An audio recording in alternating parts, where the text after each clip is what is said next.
Hi hello നമസ്കാരം friends. ഇന്ന് നമ്മുടെ പോസ്റ്റിന് കീഴിൽ ഒരാളൊരു റിക്വസ്റ്റ് ഇട്ടിട്ടുണ്ടായിരുന്നു. നമ്മളുടെ വീഡിയോസിന് അല്പം ലെങ്ത് കൂടുതലാണ്, മാക്സിമം ലെങ്ത് കുറയ്ക്കണമെന്ന് പറഞ്ഞ റിക്വസ്റ്റ് ഇട്ടിട്ടുണ്ടായിരുന്നു. പക്ഷേ നമ്മൾ കാര്യങ്ങളെക്കുറിച്ച് സംസാരിച്ച് വരുമ്പോൾ അല്പം ലെങ്തിയായി പോകുന്നുണ്ടെന്ന് എനിക്കും അറിയാം. പക്ഷേ എന്താണ് ചെയ്യാൻ പറ്റുക? എന്തായാലും ഞാൻ പരമാവധി ഞാനത് വീഡിയോ ലെങ്ത് കുറച്ച് ചെയ്യാൻ മാക്സിമം ട്രൈ ചെയ്യാം. എന്തെങ്കിലും തെറ്റുകുറ്റങ്ങളോ കാര്യങ്ങളുണ്ടെങ്കിൽ നിങ്ങളത് അഡ്ജസ്റ്റ് ചെയ്യുമെന്ന് ഞാൻ പ്രതീക്ഷിക്കുന്നു. ഓക്കെ, നമുക്ക് ഡയറക്റ്റ് പോയിന്റിലേക്ക് വരാം. നമ്മൾ ഇന്ന് സംസാരിക്കാൻ പോകുന്നത് 3 മാറ്റർ മാത്രമാണ്. എന്താണ് ഷെയറുകൾ, എന്താണ് ചാർട്ട്, എന്താണ് ക്യാൻഡിൽസ്. ഈ 3 മാറ്റർ മാത്രമേ ഇന്ന് സംസാരിക്കുന്നുള്ളൂ. ഏറ്റവും ബിഗിനേഴ്സ് ആയിട്ടുള്ള, അല്ലെങ്കിൽ ഈ ഒരു ഷെയർ ട്രേഡിംഗ് അല്ലെങ്കിൽ സ്റ്റോക്ക് മാർക്കറ്റിലേക്ക് പുതിയതായിട്ട് വന്നിരിക്കുന്ന ബിഗിനേഴ്സിന് മനസ്സിലാക്കാൻ പറ്റുന്ന രീതിയിൽ ഏറ്റവും സിംപ്ലിഫൈ ചെയ്ത് മാത്രമാണ് ഞാൻ അതിനകത്ത് കാര്യങ്ങൾ അവതരിപ്പിക്കുന്നത്. ഞാൻ പറയുന്നതിനകത്ത് എവിടെയെങ്കിലും ആശയക്കുഴപ്പങ്ങളോ തെറ്റുകളോ കുറ്റങ്ങളോ ഉണ്ടെങ്കിൽ എക്സ്പീരിയൻസ്ഡ് ആയിട്ടുള്ള ആളുകൾ, ഇത് കേൾക്കുന്ന ആളുകൾ, എക്സ്പീരിയൻസ്ഡ് ആയിട്ടുള്ള ആളുകൾ എന്തെങ്കിലും തെറ്റുകുറ്റങ്ങളോ എന്തെങ്കിലും ഞാൻ പറയുന്നതിനകത്തുണ്ടെങ്കിൽ കമൻറ്റിൽ രേഖപ്പെടുത്തണമെന്ന് ഞാൻ വിനീതമായി അഭ്യർത്ഥിക്കുന്നു. കാരണം എനിക്കും എൻ്റെ തെറ്റുകൾ മനസ്സിലാക്കണമെന്നുണ്ടെങ്കിൽ നിങ്ങൾ ആരെങ്കിലും പറഞ്ഞു കഴിഞ്ഞാൽ മാത്രമേ എനിക്കും അറിയാൻ പറ്റുള്ളൂ. അതുപോലെ തന്നെ എന്തെങ്കിലും സംശയങ്ങളോ കാര്യങ്ങളോ ഉണ്ടെങ്കിൽ കമൻറ്റ് ചെയ്യുകയാണെങ്കിൽ എനിക്ക് അറിയാവുന്ന വിധത്തിൽ അത് മാക്സിമം ഞാനത് എക്സ്പ്ലെയിൻ ചെയ്തു തരാം. ഓക്കെ, അപ്പോൾ നമുക്ക് എന്താണ് ഷെയറുകളെന്നും അതുപോലെ തന്നെ ചാർട്ട് എന്താണെന്നും ക്യാൻഡിൽസ് എന്താണെന്നും നമുക്ക് സംസാരിക്കാം. ഓക്കെ, ചാർട്ട് ഒരു കമ്പനിയുടെ ഷെയർ എന്താണെന്ന് വെച്ച് കഴിഞ്ഞാൽ, അതായത് ഷെയർ എന്ന് പറഞ്ഞു കഴിഞ്ഞാൽ ഒരു കമ്പനിയുടെ ഉടമസ്ഥതയെ സംബന്ധിക്കുന്ന സെക്യൂരിറ്റീസിലെ ഏറ്റവും ചെറിയ കണികയെ അല്ലെങ്കിൽ ഏറ്റവും ചെറിയ ഘടകത്തെയാണ് ഷെയറുകൾ എന്ന് പറയുന്നത്. പലതരത്തിലുള്ള ഷെയറുകളുണ്ട്. ഇക്വിറ്റി ഷെയറുകൾ, പ്രിഫറൻസ് ഷെയറുകൾ, അങ്ങനെ പല ടൈപ്പിലുള്ള ഷെയറുകളുണ്ട്. ഇതിനകത്ത് നോർമൽ നമ്മൾ ട്രേഡിംഗ് ചെയ്യുന്ന ഷെയറുകൾ, അതായത് നമ്മൾ സ്റ്റോക്ക് മാർക്കറ്റിൽ നിന്ന് നമ്മൾ ഡെയിലി ട്രേഡ് ചെയ്യുന്ന ഷെയറുകൾ എന്ന് പറയുന്നത് ഇക്വിറ്റി ഷെയർസ് ആണ്. ഇക്വിറ്റി ഷെയർസ് ആണ് നമ്മൾ ഡെയിലി ട്രേഡ് ചെയ്യുന്നത്, സ്റ്റോക്ക് എക്സ്ചേഞ്ചുകളിലൂടെ ട്രേഡ് ചെയ്യുന്നത്.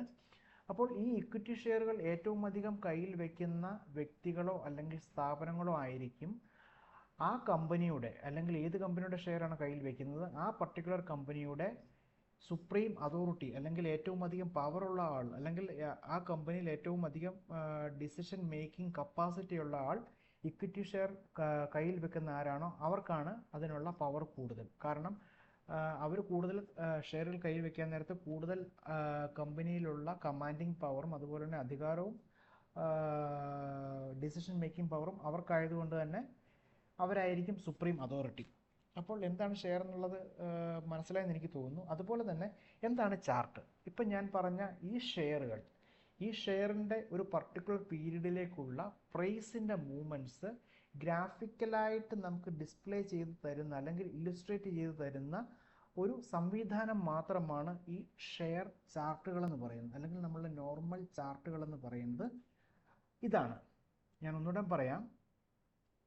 ഷെയറിൻ്റെ ഒരു പർട്ടിക്കുലർ പീരീഡിലേക്കുള്ള പ്രൈസ് മൂവ്മെൻറ്റ്സ് ഡിസ്പ്ലേ ചെയ്തു തരുന്ന, അല്ലെങ്കിൽ ഗ്രാഫിക്കലായിട്ട് ഇങ്ങനെ ഡിസ്പ്ലേ ചെയ്തു തരുന്ന ഒരു സംവിധാനമാണ് ഈ പറയുന്ന ചാർട്ടുകൾ എന്ന് പറയുന്നത്. കൃത്യമായിട്ട് മനസ്സിലായില്ല എന്നുണ്ടെങ്കിൽ ഒന്നുകൂടെ റിപ്പീറ്റ് ചെയ്ത് കേൾക്കുക. അപ്പോൾ ഇതാണ് ചാർട്ട്.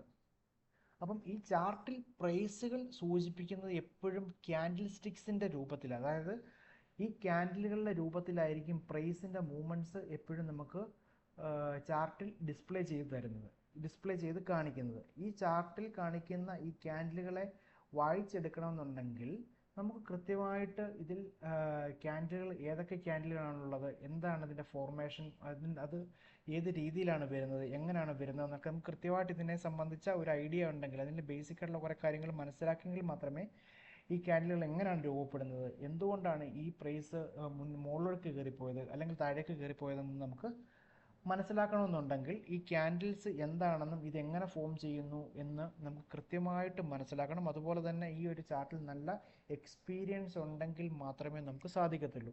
നിലവിൽ ഈ പറയുന്ന എക്സ്പീരിയൻസുകളും ഈ ചാർട്ടിൽ വായിക്കാനുള്ള നമുക്ക് ഉള്ള ആ ഒരു അറിവ് കിട്ടണമെന്നുണ്ടെങ്കിൽ ഒരു ദിവസം കൊണ്ട് 2 ദിവസം കിട്ടില്ല. ചില ആളുകൾ 2 വർഷം കൊണ്ടും 3 വർഷം കൊണ്ടും ചാർട്ടുകൾ കൃത്യമായിട്ട് അനലൈസ് ചെയ്തതിന് ശേഷം മാത്രമാണ് ഇവർക്ക് ഈ ക്യാൻഡിൽസിനെ വായിക്കാനുള്ള ഒരു കഴിവ് കിട്ടത്തുള്ളൂ. ഓക്കെ, അപ്പോൾ എന്താണ് ക്യാൻഡിൽസ്? അതായത് ഈ ഷെയറിൻ്റെ പ്രൈസിനെ ഗ്രാഫിക്കലായിട്ട് നമുക്ക് ഡിസ്പ്ലേ ചെയ്തു തരുന്ന ഓരോ പോയിന്റുകളാണ് ഈ ക്യാൻഡിൽസ് എന്ന് പറയുന്നത്. പ്രധാനമായിട്ടും ക്യാൻഡിൽസുകൾ മൂന്ന് ടൈപ്പിലുള്ള ക്യാൻഡിൽസുകളാണ് ഉള്ളത്. നമ്മൾ പ്രധാനമായിട്ടും ഏറ്റവും ടോപ്പ് പ്രിയോറിറ്റിയിൽ രണ്ട് ക്യാൻഡിലാണ് ഉള്ളത്. പിന്നെ ഒരു ക്യാൻഡിൽ ഇൻഡിസിഷൻ ക്യാൻഡിലുകൾ എന്ന് പറയും. അതിനെ ഞാൻ അഡീഷണൽ ആയിട്ട് ഞാനൊരു മൂന്നാമത്തെ ഒരു ക്യാൻഡിലായിട്ട് സബ് കാറ്റഗറി ചെയ്ത് ഞാൻ തന്നെ പറഞ്ഞു എന്നുള്ളതേ ഉള്ളൂ. പൊതുവെ രണ്ട് ക്യാൻഡിലാണ് ഉള്ളത്. പിന്നെ ഒരെണ്ണം ഒരു ഇൻഡിസിഷൻ ആയതുകൊണ്ട് അതിനെ ഒരു അഡീഷണൽ ക്യാൻഡിലായിട്ട് ഞാൻ കണക്കാക്കി മൊത്തം 3 ക്യാൻഡിലെന്ന് ഞാൻ പറയുന്നതേ ഉള്ളൂ. അതായത് പ്രൈസിനെ മുകളിലേക്ക് പോകുന്ന ക്യാൻഡിലുകളെയാണ് നമുക്ക് ബൈയിങ് ക്യാൻഡിൽ എന്ന് പറയുന്നത്. ഇതിന് ബൈയിങ് ക്യാൻഡിലുകൾക്ക് പച്ച കളറായിരിക്കും, പച്ച നിറത്തിലായിരിക്കും ഉള്ളത്. നോർമലി നമുക്കിത് നമ്മളുടെ ഇപ്പം ട്രേഡിങ്ങിൽ വരുവാണെങ്കിൽ ഇതിനെ ഈ പച്ച കളറിനുള്ള നീല കളറോ മഞ്ഞ കളറോ ഏത് കളർ വേണമെങ്കിൽ നമുക്ക് ആക്കാം. പക്ഷേ എങ്കിൽ പോലും നോർമൽ നമുക്ക് മനസ്സിലാകാൻ വേണ്ടിയിട്ടാണ് ഞാനിപ്പോൾ പച്ച കളറിന് എടുത്തു പറയുന്നത്. അതായത് പ്രൈസിനെ ഒരു പർട്ടിക്കുലർ പോയിന്റിൽ നിന്ന് മുകളിലേക്ക് പ്രൈസിനെ ഷിഫ്റ്റ് ചെയ്ത് കൊണ്ടുപോകുന്ന ക്യാൻഡിലുകളാണ് ബൈയിങ് ക്യാൻഡിലുകൾ. ഇതിന് പച്ച കളറായിരിക്കും. പ്രൈസിനെ ഏതെങ്കിലും ഒരു പർട്ടിക്കുലർ പോയിന്റിൽ നിന്ന് താഴേക്ക് കൊണ്ടുവരാൻ അല്ലെങ്കിൽ പ്രൈസ് കൊണ്ടുവരുന്ന ക്യാൻഡിലുകളെയാണ് സെല്ലിംഗ് ക്യാൻഡിൽ എന്ന് പറയുന്നത്. അത് സെല്ലേഴ്സ് ആയിരിക്കും അവിടെ ആക്റ്റീവായിട്ട് നിൽക്കുന്നത്. അപ്പോൾ ഈ രണ്ട് ക്യാൻഡിലുകളാണ് ഉള്ളത്. പിന്നെ അതുപോലെ തന്നെ അഡീഷണൽ ആയിട്ട് ഒരു ക്യാൻഡിലോട്ടും വരുന്നത് ഇൻഡിസിഷൻ ക്യാൻഡിലുകൾ. അതായത് ഇൻഡിസിഷൻ ക്യാൻഡിൽ എന്ന് പറഞ്ഞു കഴിഞ്ഞാൽ പ്രൈസ് മുകളിലോട്ട് പോകണമോ അല്ലെങ്കിൽ താഴോട്ട് പോകണമോ എന്നുള്ള രീതിയിൽ കൺഫ്യൂസ്ഡ് ആയിട്ട് നിൽക്കുന്ന ക്യാൻഡിലുകളാണ് ഇൻഡിസിഷൻ ക്യാൻഡിലുകൾ അല്ലെങ്കിൽ കൺഫ്യൂസ്ഡ് ക്യാൻഡിൽ എന്ന് പറയുന്നത്. അപ്പോൾ ഇതിനെ ഞാൻ ജസ്റ്റ് നിങ്ങൾക്ക് മനസ്സിലാകുന്ന രീതിയിൽ ഞാൻ ഒന്ന് വരച്ച് കാണിക്കുകയാണെങ്കിൽ ഇത് കണ്ടോ, ഇതൊരു മൊമെൻറ്റം ക്യാൻഡിൽ അല്ലെങ്കിൽ ഒരു ബൈയിങ് ക്യാൻഡിൽ എന്ന് പറയും. ബൈയിങ് ക്യാൻഡിൽക്ക് പച്ച കളറായിരിക്കും. അതുപോലെ തന്നെ സെല്ലേഴ്സിന് നേരെ തിരിച്ചായിരിക്കും. സെല്ലേഴ്സിന് ചുവപ്പ് കളറായിരിക്കും. പ്രൈസ് മുകളിലും താഴേക്കായിരിക്കും കൊണ്ടുപോകുന്നത്. ഇത് ഇൻഡിസിഷൻ ക്യാൻഡിൽ, അതായത് പ്രൈസ് മുകളിലോട്ട് പോകണോ താഴോട്ട് പോകണോ എന്നറിയാതെ നിൽക്കുന്ന ക്യാൻഡിലായിരിക്കും. ഇത് പച്ച കളറിലാണെങ്കിലും ചുവപ്പ് കളറിലാണെങ്കിലും സെയിം എഫക്റ്റ് തന്നെയാണ്. അപ്പം ഇതാണ് ബേസിക് ആയിട്ടുള്ള 3 ക്യാൻഡിലുകൾ. നമ്മൾ അടിസ്ഥാനപരമായിട്ട് മനസ്സിലാക്കേണ്ട 3 ക്യാൻഡിലുകൾ ഇത് മാത്രമാണ്. ഇതെങ്ങനെയാണ് ഉണ്ടാകുന്നതെന്ന് ചോദിച്ചു കഴിഞ്ഞാൽ പ്രൈസ് ബൈയിങ് ക്യാൻഡിൽ, അതായത് പച്ച കളറിലുള്ള ബൈയിങ് ക്യാൻഡിലിൻ്റെ പ്രൈസ് ഓപ്പൺ ആകുന്നത് ഏറ്റവും ചുവട്ടിൽ നിന്ന് മുകളിലേക്കായിരിക്കും ഓപ്പൺ ആകുന്നത്. അതുകൊണ്ട് തന്നെ ഇതിന് പച്ച കളറായിരിക്കും. പക്ഷേ സെല്ലിംഗ് ക്യാൻഡിൽ പ്രൈസ് ഓപ്പൺ ആകുന്ന ഏറ്റവും മുകളിലായിരിക്കും. മുകളിൽ നിന്ന് താഴേക്കായിരിക്കും പ്രൈസ് സഞ്ചരിക്കുന്നത്. അതായത് പ്രൈസ് താഴേക്ക് കുറഞ്ഞാണ് വരുന്നത്. അപ്പോൾ അതുകൊണ്ട് തന്നെ അതിന് ചുവപ്പ് കളറായിരിക്കും. പിന്നെ ഡോജി ക്യാൻഡിലുകൾ ഈ പൊതുവെ അതായത് ബോഡി ചെറുതും വിക്ക് കുറച്ചുകൂടി നീളമുള്ള ക്യാൻഡിലുകളായിരിക്കും പൊതുവെ ഡോജി ക്യാൻഡിലുകളെന്ന് പൊതുവെ പറയാറുള്ളത്. അതിന് ചുവപ്പ് കളറോ പച്ച കളറോ എന്നുള്ളത് നമ്മൾ കാര്യമായിട്ട് എടുക്കേണ്ട കാര്യമില്ല. അത് ഇൻഡിസിഷൻ ക്യാൻഡിലാണ്. അതായത് ഇതിൽ പ്രൈസ് മുകളിലോട്ട് പോകണോ താഴോട്ട് പോകണോ എന്ന രീതിയിൽ കൺഫ്യൂസ്ഡ് ആയിട്ട് നിൽക്കുന്ന ക്യാൻഡിലുകളാണ്. അതുകൊണ്ട് തന്നെ ഇതിനെ ഇൻഡിസിഷൻ ക്യാൻഡിലുകൾ എന്നാണ് പൊതുവെ പറയുന്നത്. പിന്നെ ഇതിനകത്ത് മനസ്സിലാക്കേണ്ട വേറൊരു കാര്യം എന്താണെന്ന് വെച്ച് കഴിഞ്ഞാൽ ഞാനിപ്പോൾ ഇവിടെ കൃത്യമായിട്ട് പറഞ്ഞു തന്നു. ഇത് പച്ച ക്യാൻഡിലാണ്, ഇത് ചുവപ്പ് ക്യാൻഡിലാണ്. പച്ച ക്യാൻഡിൽ ബയേഴ്സ് ആയിരിക്കും, ചുവപ്പ് ക്യാൻഡിൽ സെല്ലേഴ്സ് ആയിരിക്കും എന്ന് ഞാൻ പറഞ്ഞു കഴിഞ്ഞു. പക്ഷേ നമുക്ക് എപ്പോഴും ഒരു ക്യാൻഡിലിനെ മാത്രം വെച്ചുകൊണ്ട് ആ ഒരു പാറ്റേണിൽ അടുത്ത പ്രൈസ് നമുക്ക് മുകളിലേക്കാണോ പോകുന്നത് താഴേക്കാണോ പോകുന്നത് നമുക്ക് പ്രിഡിക്റ്റ് ചെയ്യാൻ സാധിക്കില്ല. കാരണം എന്താണെന്ന് വെച്ച് കഴിഞ്ഞാൽ പ്രൈസ് എപ്പോഴും വോളിയം സംഭവിക്കുന്നതിനോടൊപ്പം തന്നെ അതുമായിട്ട് കോറിലേറ്റഡ് ചെയ്തിട്ടായിരിക്കും പ്രൈസ് നിൽക്കുന്നത്. അതുപോലെ തന്നെ ഒരു ക്യാൻഡിലിന് സ്വന്തമായി നിന്നുകൊണ്ട് ഒരു തരത്തിലുള്ള ഒരു മൂവ്മെൻറ്റും എടുക്കാൻ പറ്റില്ല.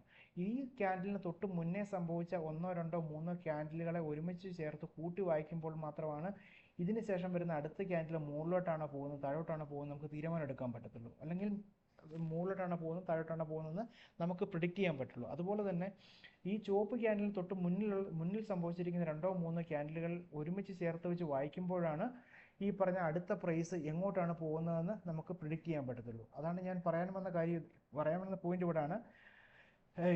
ഇങ്ങനെ വായിക്കണമെന്നുണ്ടെങ്കിൽ നമുക്ക് ചാർട്ടിൽ നല്ല എക്സ്പീരിയൻസ് ഉണ്ടാവണം. ചാർട്ടിൽ ഓരോ പ്രൈസുകളും ഏതൊക്കെ രീതിയിലാണ് വരുന്നതെന്ന് നമുക്ക് കൃത്യമായിട്ട് മനസ്സിലാക്കാൻ പറ്റണം. അപ്പോൾ ഇതിന് കൂടെ തന്നെ ഒരു കാര്യം കൂടെ ഞാൻ പറഞ്ഞു തരാം. നമ്മളിപ്പം ഗൂഗിൾ ജസ്റ്റ് അടിച്ച് നോക്കേണ്ട ക്യാൻഡിൽ സ്റ്റിക്സ് പാറ്റേൺ എന്ന് അടിച്ചു കൊടുത്തു കഴിഞ്ഞാൽ ഇഷ്ടംപോലെ ക്യാൻഡിൽ സ്റ്റിക്സ് പാറ്റേണുകളും പല പേരിലുള്ള പല ക്യാൻഡിലുകളും നമുക്ക് കാണാൻ പറ്റും.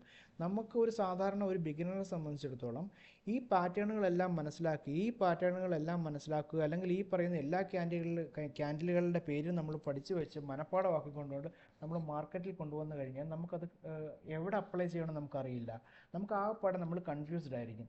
സോ നമുക്കതെല്ലാം വിടാം. എന്ത് പേരിട്ട് വിളിച്ചെന്ന് പറഞ്ഞാലും ക്യാൻഡിലുകൾ എങ്ങനെ പെർഫോം ചെയ്യും, എങ്ങനെയാണ് അത് പ്രവർത്തിക്കുന്നതെന്ന് മനസ്സിലാക്കാനുള്ള ഒരു ബേസിക് ആയിട്ടുള്ള കാര്യങ്ങൾ നമുക്ക് നമ്മുടെ മൈൻഡിൽ ഉണ്ടെങ്കിൽ മാത്രമേ അടുത്ത പ്രൈസ് ഏത് രീതിയിൽ പോകുമെന്നുള്ള കാര്യം നമുക്ക് അതിനകത്തൊരു കൃത്യമായിട്ടുള്ള ഐഡിയ ഉണ്ടാകത്തുള്ളൂ.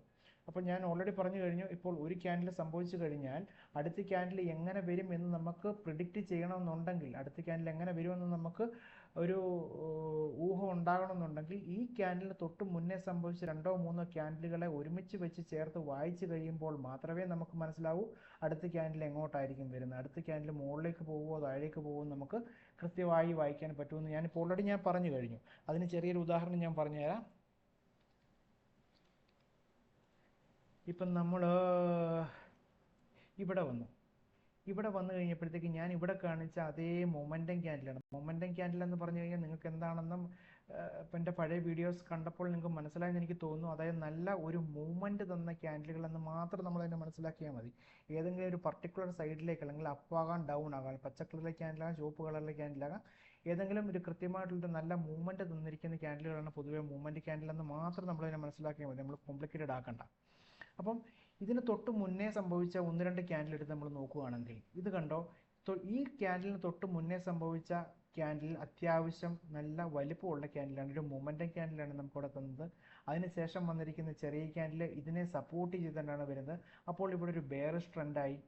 മീൻസ് ബെയറിഷ് ട്രെൻഡ് എന്ന് പറഞ്ഞു കഴിഞ്ഞാൽ ഈ ക്യാൻഡിൽ ഓൾറെഡി ഒരു സെല്ലർ ആക്റ്റീവ് ആയിട്ടുണ്ട്, അടുത്ത ക്യാൻഡിൽ വന്നു, അടുത്ത ക്യാൻഡിൽ സെല്ലർ ആക്റ്റീവാണ്. ഇപ്പോൾ തന്നെ നമുക്ക് ഏകദേശം മനസ്സിലായി അടുത്ത വരുന്ന ക്യാൻഡിലും ഒരു സെല്ലിംഗ് ഹാബിറ്റ് ഉള്ള, അല്ലെങ്കിൽ സെല്ലിംഗ് സെൻറ്റിമെൻ്റ് ഉള്ള ഒരു ക്യാൻഡിലാണെന്ന് നമുക്ക് ഓൾറെഡി ഈ 2 ക്യാൻഡിൽ നോക്കിയപ്പോൾ തന്നെ മനസ്സിലായി. അതുപോലെ തന്നെ അടുത്ത ക്യാൻഡിൽ വന്നപ്പോൾ കണ്ടോ, അവിടെ ഒരു വലിയൊരു സെല്ലിംഗ് സെൻറ്റിമെൻ്റാണ് കയറി വന്നിരിക്കുന്നത്, ഒരു ബെയറിഷ് ക്യാൻഡിലാണ് വന്നിരിക്കുന്നത്. അതുപോലെ തന്നെ ഇവിടെ വന്നപ്പോഴത്തേക്കും ഇവിടുന്ന് ഒരു സപ്പോർട്ട് നമുക്ക് എടുത്തു, ഈ ഒരു ക്യാൻഡിലിൻ്റെ ചുവട്ടിൽ അതേ പോയിന്റിൽ തന്നെ ഇവിടെ വന്നിരിക്കുന്നത് സപ്പോർട്ട് എടുത്തു. പക്ഷേ അവിടെ അപ്പോഴും സെല്ലേഴ്സിനാണ് അവിടെ പ്രാധാന്യം കിട്ടിയിരിക്കുന്നത്. ഈ സെല്ലേഴ്സ് ഈ പ്രൈസിനെ എടുത്ത് താഴോട്ട് കൊണ്ടുപോകുന്നു. ഇവിടെ കണ്ടു, ഇവിടെ എല്ലാം മൊമെൻറ്റം ക്യാൻഡിൽ വന്നു. ഈ മൊമെൻറ്റം ക്യാൻഡിലെല്ലാം ചേർത്ത് വെച്ച് വായിക്കാൻ നേരത്ത് ഒരു ബെയറിഷ് ട്രെൻഡിലേക്കാണ് പോകുന്നത്, അല്ലെങ്കിൽ സെല്ലേഴ്സാണ് ഇവിടെ ആക്റ്റീവ്. കണ്ട് ഇപ്പോൾ ഇത്രയും പച്ച കളറിലുള്ള ക്യാൻഡിൽ വന്നതിനിടയ്ക്ക് ഇത്രയും ചെറിയ ക്യാൻഡിൽ വന്നപ്പോഴത്തേക്കും നമുക്കിവിടെ മനസ്സിലാക്കാൻ പറ്റണം ഇവിടെ സെല്ലേഴ്സ് ആക്റ്റീവാണ്. സെല്ലേഴ്സ് വളരെ വലിയ രീതിയിൽ ഇവിടെ സെല്ലേഴ്സ് ഇവിടെ ആക്റ്റീവായിട്ട് നിൽക്കുകയാണ്. അവർ മിക്കവാറും പ്രൈസിനെ താഴേക്ക് കൊണ്ടുപോകും എന്നുള്ള കാര്യം നമുക്കിവിടെ സിമ്പിളായിട്ട് മനസ്സിലാക്കാമെന്നുള്ള കാര്യമേ ഉള്ളൂ.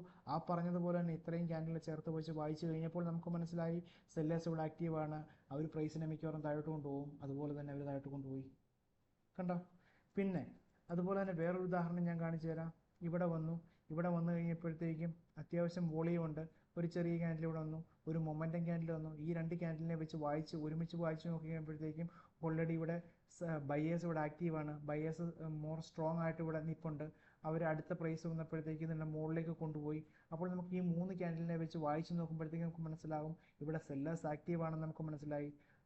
അപ്പോൾ അതിൻ്റെ അടുത്ത ക്യാൻഡിൽ വരുന്നത് നമുക്ക് ഇവിടെ തന്നെ പ്രിഡിക്റ്റ് ചെയ്യാൻ പറ്റും. സെല്ലേഴ്സ് അല്ല, ഇവിടെ ബയേഴ്സ് ആക്റ്റീവ് ആണെന്ന് നമുക്ക് മനസ്സിലാവും. അടുത്ത ക്യാൻഡിൽ ഇവിടെ നിൽക്കുമ്പോൾ തന്നെ നമുക്ക് മനസ്സിലാക്കാൻ പറ്റും. ഈ താഴത്തെ 2 ക്യാൻഡിലോടും ചേർത്ത് വെച്ച് അടുത്ത 3-ാമത്തെ ക്യാൻഡിൽ നിൽക്കുമ്പോൾ നമുക്ക് ചേർത്ത് വെച്ച് വായിക്കുവാണെങ്കിൽ നമുക്ക് കൃത്യമായിട്ട് മനസ്സിലാകും ഓൾറെഡി ഇവിടെ ബയേഴ്സ് ആക്റ്റീവായിട്ട് നിൽക്കുകയാണ്. അടുത്തതും ബയേഴ്സിന് ഒരു അപ്പർ ഹാൻഡ് എടുക്കാൻ സാധ്യതയുണ്ട്. മിക്കവാറും മുകളിലേക്കാണ് പ്രൈസ് പോകുന്നതെന്ന് നമുക്ക് മിക്കവരോട് മനസ്സിലാക്കാൻ പറ്റും. അതുപോലെ തന്നെ മുകളിലേക്ക് പോയി. ഞാൻ പറയുന്ന ലോജിക്ക് എല്ലാവർക്കും മനസ്സിലാവുമെന്ന് എനിക്ക് തോന്നുന്നു. അതുപോലെ തന്നെ ഇവിടെ 2 ക്യാൻഡിൽ കാണിച്ചു. 2 ക്യാൻഡിൽ കാണിച്ചു. ഒരു ഡോജി ക്യാൻഡിലെ കാര്യം ഞാൻ പറഞ്ഞു. ബോഡി ചെറുതും 2 സൈഡിലേക്കും വിക്ക് കൂടിയ ഒരു ഇൻഡിസിഷൻ ക്യാൻഡിൽ, അതായത് ഒരു ഡിസിഷൻ എടുക്കാൻ പറ്റാതെ മുകളിലേക്ക് പോകണമോ താഴേക്ക് പോകണമോ എന്ന് സംശയിച്ച് നിൽക്കുന്ന ക്യാൻഡിലുകൾ, ആ ക്യാൻഡിലല്ലേ ഇത്.